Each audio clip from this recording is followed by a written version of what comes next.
खेल के मैदान से लेकर हम आपकी खिदमत में हाजिर। इस प्रोग्राम को आप देखते हैं हमारी YouTube channel SHQ radio active पे हर थर्सडे और हर संडे को। आज सबसे पहले बात करेंगे जनूबी अफ्रीका और पाकिस्तान की वनडे सीरीज का। आप पाकिस्तान को कहां पे रेट करेंगे?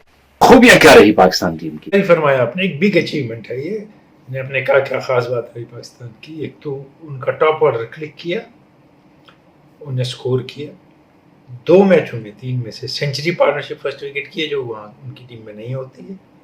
उसके बाद 2 में बाबर आजम का स्कोर है, बाकी में कुछ बीच में मिडिल ऑर्डर में मज़ाहमत हुई है, लेकिन लेट मिडिल ऑर्डर और मिडिल ऑर्डर जो असली होता है वो टोटल फेल हो गया इस सीरीज़ में भी। और इस मैच में भी जो लल आया स्कोरिंग में, एक पीरियड में देखिए 11 ओवर में 46 रन बने कुल, जिसमें 4 खिलाड़ी आउट हुए, बाबर आजम और फ़खर जमान की पार्टनरशिप के बाद।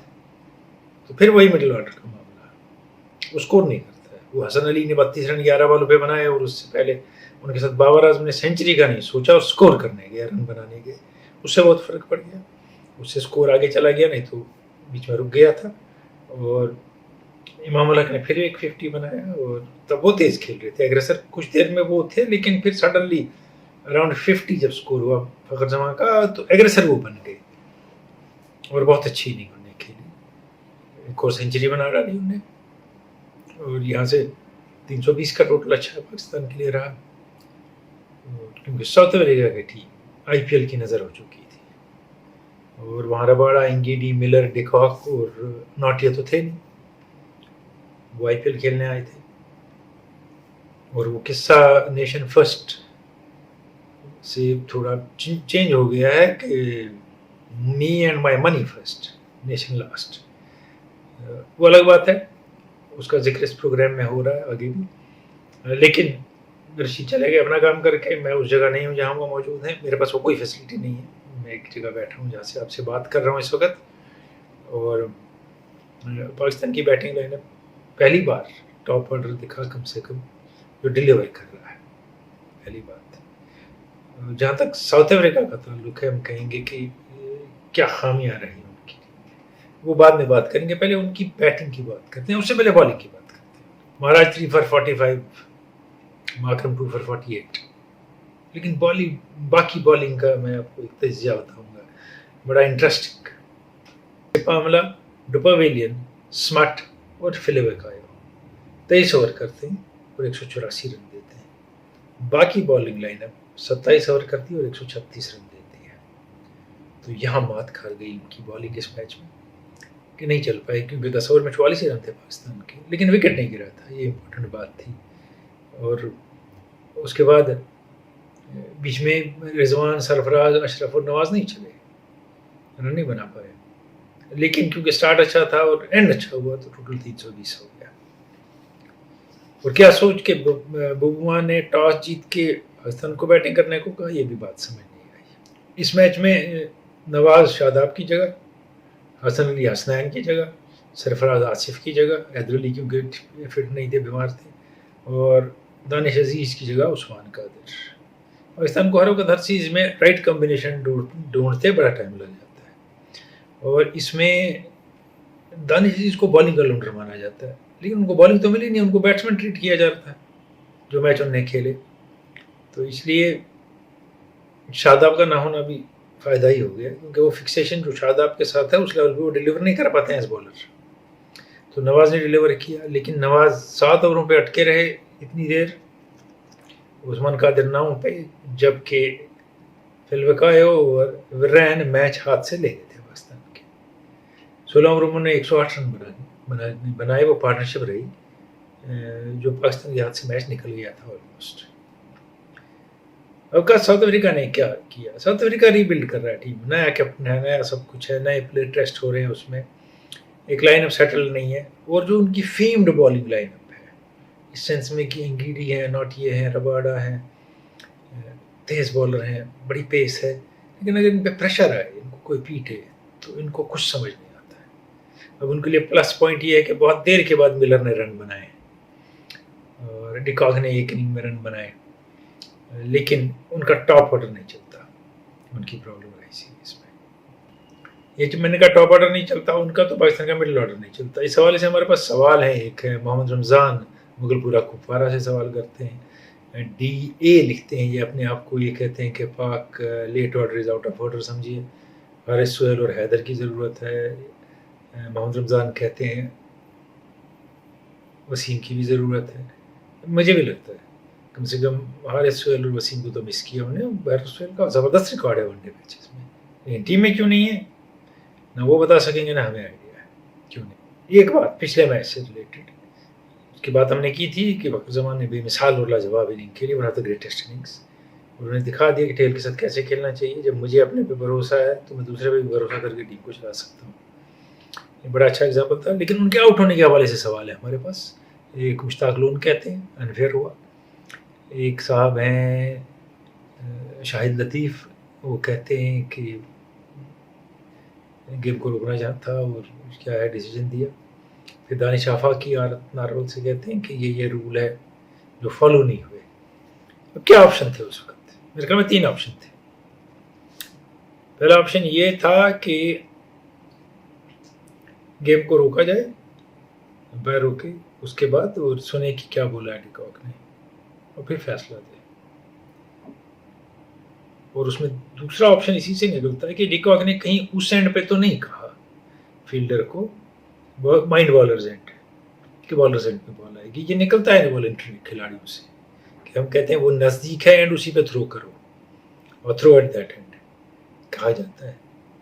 ये बैट्समैन को घबराने के लिए नहीं है, नेचुरली मुँह से निकल जाता है। और तीसरा ऑप्शन या तीसरी बात ये थी कि फ़खर जमान पीछे क्या कर रहे थे, देख रुक क्यों गए थे? क्या वो उसको धक्का दे के क्रीज में पहुंचाते हैं नॉन स्ट्राइकर को?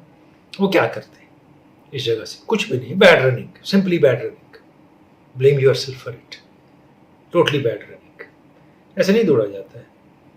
ये जावेद मियांदाद ने भी कहा है, if you can't protect your wicket you have no right to appeal about it. तो वो हकीकत है कि आप मुड़ के देख रहे हैं तमाशा, फिर चल रहे हैं कि थ्रो आएगा, वहाँ पहले काम होता है क्रीज में पहुँचना। ये नहीं कि उसके बावजूद पाकिस्तान मैच जीत जाता, पॉसिबिलिटीज़ कम थी। अगर क्लोज आते और इनकी डबल सेंचुरी हो जाती और ये इस तरह से आउट नहीं होते। और नतीजा कुछ भी हो, इन्हीं ने बेमिसाल खेली है। और ये जो इनके हवाले से सवाल थे उनके मैंने जवाब दे दिया। और निसार डार कहते हैं कि आपका एनालिसिस, आपकी जो स्टैटिस्टिक्स रिलेट करते हैं और बाकी चीज़ें बहुत अच्छी हैं, मुझे पसंद है। बहुत बहुत शुक्रिया आपका। और T20 सीरीज़ हो रही है, उसमें भी मिलेंगे और रशीद के हमरा मिलेंगे। तो मैंने तो ये कहानी सुना दी, मैं फिर रशीद से मिलता हूँ वहाँ जाके। तो रशीद, ये तो बात हो गई, सीरीज खत्म हो गई। अब T20 सीरीज होने वाली है इन दोनों ममालिक की। देखते हैं उसके बाद में क्या होता है। इसमें मुकाबला तो तगड़ा रहा, लेकिन जिसने बेहतर खेला वो जीत गया। बिल्कुल, ये बेहतर जो खेलेगा वो जीतेगा, उम्मीद भी है। हाँ, लेकिन एक T20 के हवाले से इंसान ज्यादा प्रिडिक्ट नहीं कर पाता है, कि इंसान की क्या, टीम की क्या कैपेबिलिटी है, टीम की क्या स्ट्रेंथ है, उसको लेकर के दो प्लेयर चल पड़े तो मैच जीत जाते हैं। बहरहाल हम एक सवाल की जानिब आते हैं। वाजिद गुलजार ने बांडीपोरा से एक सवाल आज के प्रोग्राम के लिए लिखा है। ये सवाल ऐसा ही बिल्कुल मुश्ताक लोन ने तुर्कमांगा शोपियान से भी लिखा है। आप मुश्ताक लोन साहब भी प्रोग्राम देख रहे हैं, वाजिद साहब भी प्रोग्राम देख रहे हैं। आप दोनों का सवाल मैं पढ़ूंगा और सर जवाब देंगे। लिखते हैं कि जनूबी अफ्रीका, इंग्लैंड, बांग्लादेश और कुछ और टीमों ने अपने खिलाड़ियों को इजाजत दी है कि इंटरनेशनल क्रिकेट को स्किप करें और IPL खेलें। क्या क्रिकेट भी फुटबॉल की जाने बढ़ रहा है, जिसमें आलमी कप और यूरो चैंपियनशिप के अलावा बाकी मैचेस की कोई अहमियत नहीं है? तो फिर इंटरनेशनल क्रिकेट का फ्यूचर क्या है? वाजिद और मुश्ताक, दोनों आपका सवाल है। इसमें एक पहले फुटबॉल के हवाले से बात करता हूँ। फुटबॉल में सिर्फ वर्ल्ड कप और यूरो नेशंस कप की इंपॉर्टेंस नहीं है। कोपा अमेरिका अलग होता है, अफ्रीकन अलग होती है चैंपियनशिप, और एशियन चैंपियनशिप अलग होती है। इसमें एशियन ही कमजोर है, बाकी चैंपियनशिप बहुत तगड़ी है। और मुल्क के लिए खेलने खिलाड़ी चला जाता है। और फीफा जब मुल्कों के मैच होते हैं, बीच में फ्रेंडलीज होते हैं, वहां हमारी तरह क्रिकेट की तरह बायलैटरल सीरीज नहीं होती हैं। यानी इंग्लैंड ऑस्ट्रेलिया गया एशेज खेलने, ऑस्ट्रेलिया भारत आया सीरीज खेलने, ऐसा नहीं होता है। फ्रेंडली मैचेस होते हैं। वो उसके लिए विंडो रखता है फीफा कि ये 15 दिन में फ्रेंडलीज खेलेंगी टीमें, तो उन दिनों वो टीमें आपस में मैचेस खेलते हैं जिनको फ्रेंडलीज कहते हैं, इंटरनेशनल मैचेस खेलते हैं। वो सारे इंटरनेशनल खिलाड़ी आ जाते हैं खेलने, रेयर केस में नहीं आते हैं, ऐसा नहीं है। जी जी। अब जहाँ दूसरा मामला है कि खिलाड़ियों को इजाजत दे दी गई कि आप जाइए आईपीएल खेलिए, एक प्लेयर्स का प्रेशर है डेफिनेटली जिसमें आ गए ये, दूसरा पैसे का प्रेशर है, तीसरा they have to please India and ICC silent on it, क्योंकि आईसीसी को जैसे पैसा मिलता है इसलिए वो खामोशी रहता है इसमें, और वो अपना शेड्यूल तरतीब देता है आईपीएल के मुताबिक। यानी T20 वर्ल्ड कप तो रद्द हो गया पिछली बार, आईपीएल नहीं हुआ, उसकी इजाजत मिल गई खेलने की। तो क्या दुबई में आईपीएल या T20 वर्ल्ड कप नहीं हो सकता था जब आईपीएल हुआ? बिल्कुल। तो ऐसा एक मामला है एक ये। दूसरा, मॉर्गन ने कुछ बातें इसमें बहुत जबरदस्त कही है पिछले दिनों प्रेस कॉन्फ्रेंस में, KKR के कैप्टन है वो, उनने कहा है कि आईसीसी खामोश नहीं रह सकता, आईसीसी को कुछ सोचना होगा कि वो तीनों फॉर्मेट जो है उनको एक ही तरह चला रहे हैं, जबकि तीनों फॉर्मेट एक तरह नहीं चलेंगे। जी। टेस्ट को सुपीरियर फॉर्मेट मान के आपको इंश्योर करना है कि बड़े खिलाड़ी टेस्ट खेले, क्योंकि सुपीरियर फॉर्मेट है, और कहा मानता हूं मैं नहीं खेलता हूं मगर सुपीरियर फॉर्मेट है। और उसके बाद T20 को आप तफरी के लिए खेलते हैं, इसकी विंडो बनाइए, लेकिन वनडे एक फॉर्मेट है जो थोड़ा T20 से ऊपर है, टेस्ट से नीचे है, लेकिन ज्यादा पता चलता है बैट्समैन के बॉलर के बारे में, तो इसको अहमियत दीजिए।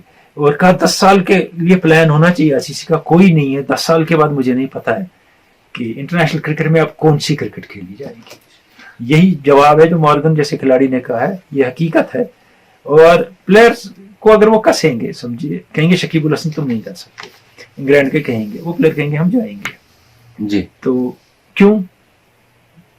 बात सीधी है, ये नहीं कि वो आईपीएल खेल के कुछ कमाल कर लेंगे, उनको ज्यादा पैसा मिलेगा कम पीरियड में। अब देखिए ये जो पैसे की रेलपेल है इसके तहत अब क्रिकेट खेली जाती है, लेकिन जब कौम का मसला होता है, मुल्क का मसला होता है, तब एक अलग जज्बा होता है खेलने का। देखिए ये खिलाड़ी भी कहते हैं जब हम मुल्क के लिए खेलते हैं जज्बा होता है, वो होता है, ये होता है, लेकिन जब वो फिर स्किप करते हैं तो अपनी टीम के इंपॉर्टेंट मैच, फिर पैसे का जज्बा ज्यादा होता है। लेकिन मैं आपको अपनी लेवल पे बात करूंगा, जब आप क्लब क्रिकेट खेलते थे तो कितनी खुशी होती थी, और फिर जब आप स्टेट के लिए खेलते थे रणजी ट्रॉफी, तो आपको कितना बड़ा अंतर लगता था। लेकिन हर लेवल पे जब आप खेलेंगे, ये रशीद एक बड़ी इंपॉर्टेंट बात आपने कही, मैं बताऊंगा किस सेंस में। अंडर 15 खेला तो सिर्फ 15 साल तक के बच्चे हैं आज के जमाने में, अंडर 17 तो सिर्फ 17 साल तक के, अंडर 19 तो सिर्फ 19 साल, अंडर 23 तो सिर्फ 23 साल से कम के। उसके बाद जब आप रणजी खेलने आए, यूनिवर्सिटी क्रिकेट खेलने आए, बड़े क्रिकेट खेलने आए, वहां कोई एज रिस्ट्रिक्शन नहीं है, वहां आपका अपोनेंट 15 साल का तजुर्बे वाला है और आपकी उम्र 18 साल है या 22 साल है, तो वहां असली टेस्ट होता है आपका। और इस साल कमाल यह है कि इंडिया में फर्स्ट क्लास क्रिकेट ही नहीं हो रहा है, गांगुली की मेहरबानी से वो टेस्ट ही नहीं होगा खिलाड़ियों का, नहीं होगा। बिल्कुल सही है। अब देखिए ये एक बात याद आई मुझे, जिस तरह से राहुल द्रविड़ खिलाड़ियों पे बहुत ज्यादा मेहनत करते हैं, उन्हीं टूर्नामेंट से जब हम डोमेस्टिक खेलते हैं तो तभी जाकर के अच्छे खिलाड़ी पैदा होते हैं। रशीद इससे पहले हम आगे इस और बात कोई बढ़ाएं, गवास्कर ने एक बड़ी इंपॉर्टेंट बात कही पिछले दिन, उन्होंने कहा कि स्पिनर्स को नहीं खेल पाए इंडियन बैट्समैन, इंग्लैंड के रूट को भी नहीं बीच में खेल पाए। उसने कहा ये डोमेस्टिक क्रिकेट नहीं खेलते हैं इसलिए नहीं खेल पाए।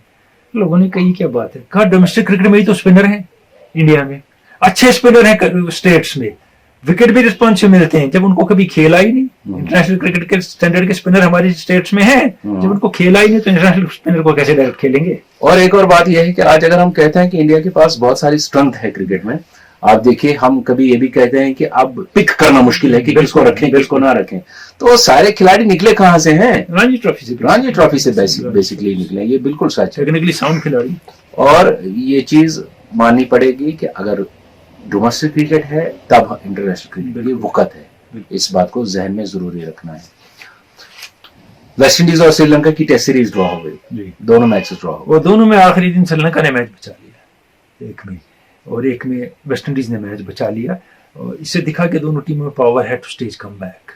और ब्रैथवेट की कैप्टनशिप बहुत अच्छी जा रही है जी, रन भी बना रहे हैं, टीम अच्छा खेल रही है, मेयर्स नए खिलाड़ी रन बना रहे हैं, बॉनर बना रहे हैं, होल्डर उनको सपोर्ट कर रहे हैं। वेस्ट इंडीज की टीम जल हो रही है, ड्रॉ करना भी उनके लिए जबरदस्त है, वो जल हो रही है टीम अच्छी तरह। और ये अच्छी बात ये है कि वो हमने पिछले दिनों भी बात की थी कि वो नहीं जा रहे हैं इस पे कि किसी ने 5000 रन बनाए लेकिन 5 साल से रन नहीं बना रहा है, सही। वो उस पे जा रहे हैं जो आज फॉर्म में है और जिसका लगता है टेक्निकली अच्छा है और खेल पाएगा, उन्हीं को खिला रहे हैं। श्रीलंका में आखिरी मैच में बचाने में करुणारत्ने फाइनली फॉर्म में आ गए, उनका भी हाथ रहा। और मेरे ख्याल में in the end West Indies को लगा होगा कि हमने इनको कम ओवर दिए चौथी इनिंग में खेलने को, लेकिन उतने ओवर्स में भी अगर ऑल आउट नहीं हुए तो credit goes to Sri Lanka for saving the match. बिल्कुल सही। और हमने पिछले अपने प्रोग्रामों में भारत के बाकी खेलों की बात की, फुटबॉल की बात हमने की, बैडमिंटन की बात की। आज हम टेनिस की बात करेंगे पहले कि टेनिस में भी कुछ खिलाड़ी भारत ने अच्छे पैदा किए हैं जिन्होंने स्टैंडर्ड और इंडिविजुअल लेवल पे। और जावेद पर बात करते हैं। 14 दिसंबर 1953 को चेन्नई में एक ऐसे बच्चे का जन्म हुआ जो इब्तदाई चंद सालों में ही दमे की बीमारी में मुब्तला हो गया। बच्चा इंतहाई कमज़ोर और दुबला पतला सा था। बाप टेनिस में ज़बरदस्त शौक़ रखते थे। बच्चे के 2 और भाई थे। माँ बाप तीनों को टेनिस स्टार बनाना चाहते थे, इसलिए दोनों हर पल बच्चों को टेनिस खेलने की तरगीब देते। लेकिन दमे की बीमारी में मुब्तला बच्चे से तवक्कात कुछ खास ना थे। वक्त गुजरता गया और तीनों भाई टेनिस की उफ़क़ पर उरूज पाते गए। लेकिन सबसे ज़्यादा उरूज तक जो बच्चा पहुंचा वो वही दमे के मर्ज़ में मुब्तला बच्चा था। ये वही बच्चा है जिसे आज दुनिया विजय अमृतराज के नाम से जानती है। विजय अमृतराज भारतीय टेनिस के आज तक के सबसे आला दर्जे के खिलाड़ी तस्वुर किए जाते हैं। उन्होंने आलमी सतह पर टेनिस में जो खदमात अंजाम दी हैं वो किसी और भारतीय खिलाड़ी के हिस्से में नहीं आई हैं। उस दौर में टेनिस की दुनिया में ABC का बड़ा चर्चा था। ABC यानी अमृतराज बॉर्ग कॉनर्स। आप खुद ही समझ सकते हैं कि जिस खिलाड़ी का मवाजना बियॉन बॉर्ग और जिमी कॉनर्स के साथ किया जाए उसका मर्तबा क्या होगा। 1973 में Vijay Amritraj 2 grand slams singles मुकाबलों के क्वार्टर फाइनल तक आए, पहले विंबलडन में और फिर US ओपन में। विंबलडन के क्वार्टर फाइनल में वो जैन कोर्ट से 5 सेट्स के सख्त मुकाबले के बाद हारे। US ओपन के दूसरे राउंड में उन्होंने रॉड लेवर जैसे खिलाड़ी को मात दी, लेकिन यहाँ भी क्वार्टर फाइनल में हार उनका मुकद्दर बनी और केन रोजवेल ने उन्हें शिकस्त से 2-4 किया। 1974 के US ओपन के दूसरे राउंड में उन्होंने बियॉन बॉर्ग जैसे खिलाड़ी को ज़बरदस्त शिकस्त दी, लेकिन इस मरतबा भी क्वार्टर फाइनल में चले आ रहे हार के जमूद को वह न तोड़ सके और फिर से केन रोजवेल से मात खा गए। जुलाई 1980 में ये खिलाड़ी टेनिस की सिंगल्स रैंकिंग में 16वें नंबर पर था, जो आज भी किसी भारतीय खिलाड़ी का सबसे बड़ा संगमील है। 1981 में विजय अमृतराज फिर से विंबलडन सिंगल्स के क्वार्टर फाइनल तक पहुंचे। ताहम इस मरतबा भी नतीजा पहले जैसा ही था और 5 सेट्स के मुकाबले में वो जिमी कॉनर से हार गए। हालांकि इब्तिदाई दोनों सेट विजय अमृतराज ने ही जीते थे। 1984 में सिंसिनाटी मास्टर्स के पहले ही राउंड में उन्होंने जॉन मैकेनरो को ज़बरदस्त शिकस्त देकर टूर्नामेंट से ही बाहर कर दिया। मैकेनरो के साथ उनके मैचेस हमेशा ही बड़े क्लोज रहे हैं। दोनों के माबैन जो 11 मैचेस खेले गए हैं उनमें 5 में विजय अमृतराज ने कामयाबी हासिल की है। विजय अमृतराज के बारे में एक बात ख़ास तौर से कही जाती है, वो ये कि वो अच्छे फिनिशर ना थे और उनमें किलर इंस्टिंक्ट का फुकदान था जो चैंपियंस की निशानी होता है। उन्होंने बेशतर मैचेस 5 सेट्स में हारे हैं। मशहूर कोच अख्तर अली अमृतराज के करियर के इब्तदाई दिनों में अक्सर उनके साथ सफ़र करते थे। वो इस हवाले से कहते हैं, विजय अमृतराज के साथ मसला ये था कि वो दमे की बीमारी में मुब्तला थे। वो काफ़ी देर तक ट्रेनिंग नहीं कर पाते थे। मैच जितना छोटा होता उनके लिए उतना ही आसान होता। साबिक विंबलडन चैंपियन फ्रेड पेरी कहते हैं कि विजय अमृतराज ज़बरदस्त स्टाइलिश प्लेयर थे, लेकिन उनमें किलर इंस्टिंक्ट की कमी थी। यही वजह है कि वो दूसरे बड़े प्लेयर्स की तरह ग्रैंड स्लैम टूर्नामेंट न जीत सके। लेकिन ये बात भी अपनी जगह मुसल्लम है कि विजय अमृतराज ने टेनिस के खेल में पूरी तरह से अपना लोहा मनवाया है। जहाँ गए वहाँ फतूहात हासिल की। उन्होंने विंबलडन सिंगल्स में जो 38 मैचेस खेले हैं उनमें 21 जीते हैं। इसी तरह US ओपन में खेले गए 27 मैचेस में विजय ने 15 में फतह हासिल की। विजय अमृतराज को डेविस कप का हीरो कहा जाता है। उन्होंने डेविस कप में दुनिया के सफ़े अव्वल के खिलाड़ियों को हजीमत से 2-4 किया है। 1974 और 1987 में उनकी नुमाइंदगी में भारतीय टीम डेविस कप के फाइनल तक पहुंची। अपने करियर में विजय अमृतराज ने मजमूई तौर पर 384 मैचेस जीते हैं। विजय अमृतराज की सर्विस इंतहाई जानदार और बरक रफ्तार होती थी। उनके सॉफ्ट हैंड्स और शार्प रिफ्लेक्सेस उनके लिए सबसे मजबूत हथियार होते थे। विजय अमृतराज हर किस्म की वॉली बड़े मौसर अंदाज में खेलते थे। अपने करियर में उन्होंने कुल 16 सिंगल्स और 13 डबल्स खिताब जीते। टेनिस के साथ साथ अमृतराज फिल्मों में काम करने के भी खासे शौकीन थे। 1983 में वो जेम्स बॉन्ड फिल्म ऑक्टोपसी में एक अहम भूमिका में नजर आए। वो NBC TV series the last precinct में एक रेगुलर कैरेक्टर थे। विजय अमृतराज अपनी बीवी देवाकी के साथ कैलिफोर्निया में रहते हैं। उनके 2 बेटे हैं, प्रकाश अमृतराज और विक्रम। उनके बड़े बेटे प्रकाश और उनके भतीजे स्टीफन अमृतराज दोनों पेशेवराना टेनिस खिलाड़ी हैं। दौरे हाजिर में भारतीय टेनिस को लिएंडर पेस, महेश भूपति और सानिया मिर्जा ने एक आला मकाम अता किया है। लेकिन जिस ऊंचे और बुलंदबाला सतह तक विजय अमृतराज ने भारतीय टेनिस को पहुंचाया था और ख़ास तौर पर सिंगल्स टेनिस में जो मेयार उन्होंने कायम किया था, उसकी भारत को अब कई दहाइयों से तलाश है। विजय अमृतराज की बात इन्होंने की। जी हाँ, पिछले दिन कुछ लोगों ने हमें कहा था, जब हमने एक सवाल का जवाब दिया था जिनने कहा था सानिया मिर्जा और भूपति और पेस जैसे प्लेयर ना पहले पैदा हुए ना अब हो रहे हैं, तो हमने कुछ का नाम लिया था, रामनाथन कृष्णन, रमेश कृष्णन और बाकी, प्रेमजीत लाल, जायदीप मुखर्जी, आनंद अमृतराज, लेकिन उनमें सबसे इंपॉर्टेंट और मोस्ट सक्सेसफुल विजय अमृतराज। तो उसके बाद कुछ ने कहा था विजय अमृतराज पे बात होनी चाहिए, और आज आपने सुनी विजय अमृतराज पे बात कि कितने बेहतरीन खिलाड़ी थे, क्या परफॉर्मेंस रही है, great ambassador of the game also, उसके बाद ग्रेट कमेंटेटर विंबलडन वगैरह में, और अपनी प्रोडक्शन फिल्म कंपनी भी अशोक अमृतराज के साथ इनकी, और बहुत और काम भी ये करते हैं। इन्हें बैट एकेडमी बनाई थी, ब्रिटेनिया अमृतसर टेनिस एकेडमी मद्रास में, फिर वो चेन्नई हो गया, जिससे मैक्सिमम अच्छे प्लेयर इंडिया में निकले हैं और जो टेनिस में फैले उसके बाद वो इन्हीं की देन थी। एक सवाल में प्रोग्राम में शामिल करूं, ये रईस भट्ट सवाल पूछते हैं कि थर्ड अंपायर के फैसले पर सवालिया निशान लगा रहता है क्योंकि वो ऑन फील्ड अंपायर के सॉफ्ट सिग्नल के प्रेशर में आता है। ये हमने पिछले दिनों से देखा ज्यादा। इसमें एक फैक्टर बड़ा इंपॉर्टेंट है कि अंपायर आईसीसी यहां से वहां नहीं भेज रहा है इलीट। थर्ड अंपायर उसी मुल्क का है, मैच रेफरी उसी मुल्क का है, अंपायर उसी मुल्क के हैं। क्वालिटी गिर गई अंपायरिंग की, क्योंकि पहले इलीट पैनल में ऐसे मुल्क हैं जिनमें कोई अंपायर नहीं था। आज तीनों के तीनों उसी मुल्क के हैं जो ऑफिशिएट कर रहे हैं। वो जब वो थर्ड अंपायर के पास जाता है, उसके पास ना तजुर्बा है ना उसकी वो काबिलियत थी कि वो इन मैचेस को ऑफिशिएट करे, तो उसको समझ नहीं आता है मुझे क्या करना है। वो स्टोक्स रन आउट थे सीधा, जो मैच जीता उनने सेकंड वनडे इंटरनेशनल, सबको दिख रहा था, अंपायर ने नॉट आउट दिया। कोहली स्टंप थे, उसने पहले मैच में बाहर थे, अंपायर ने नॉट आउट दिया। थर्ड अंपायर ने, वहां सॉफ्ट सिग्नल नहीं था, वहां सीधा रेफर किया गया था थर्ड अंपायर को, क्योंकि एक रन आउट था, एक स्टंप था, तो वहां भी फॉल्टर कर गया थर्ड अंपायर। सही बात, क्योंकि वो लेवल नहीं है। अगर आपके देखिए ना, अगर जो इंटरनेशनल अंपायर हैं वो थर्ड अंपायर होते हैं ना नॉर्मली, तो वो उसी लेवल पे सोचते हैं, समझते हैं और फैसला रद्द करने से डरते नहीं है सॉफ्ट सिग्नल।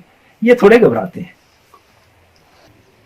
आखिर पर बात करते हैं न्यूजीलैंड और बांग्लादेश की। न्यूजीलैंड बात करने के लायक, हाँ बात करने के लायक तो कुछ भी नहीं, क्योंकि हर एक शोबे में, हर एक शोबे फॉर्मेट में न्यूजीलैंड ने उनको खत्म कर दिया, कुछ नहीं चलने दी उनकी। और न्यूजीलैंड में 91 एक नए प्लेयर उभरे हैं, वनडे और T20 में बेमिसाल खेलते हैं, और जेमिसन मिचेल वगैरह वगैरह, उनकी टीम बड़ी जल हो रही है T20 वर्ल्ड कप के लिए।